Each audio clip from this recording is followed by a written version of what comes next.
কারণ এরা যদি জানতে পারে মীরা বেঁচে নেই, তাহলে তো এদের আর মৃত্যুদণ্ড হবে না। এদের রক্ষা করবার জন্য মীরা গিরিধারী শরীরের বিভিন্ন ভেবে রাখেন বাবা, মীরা কি কোনোদিন কারোর ক্ষতি করেছিল? মৃত্যু নিজের প্রাণ দিয়ে দিল, তবু বাবা মেবারের মঙ্গল করে গেল, মেবারের ভালো করে গেল। কিন্তু তাদের কর্মের জন্য তাদের মেবার শ্মশান হয়ে গেল। তাহলে এই প্রেমের নাম হচ্ছে মধুর প্রেম।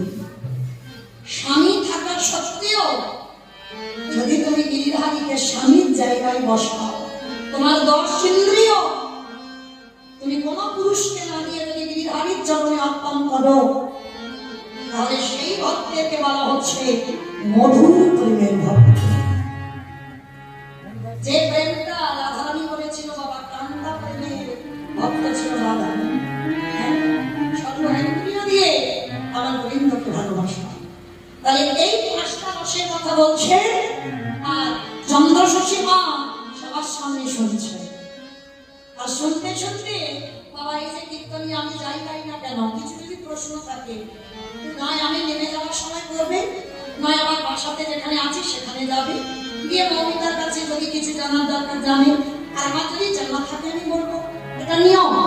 কিন্তু হরিবাসরে সরাসরি কোনো প্রশ্ন উত্তর হয় না। তাহলে তো আমার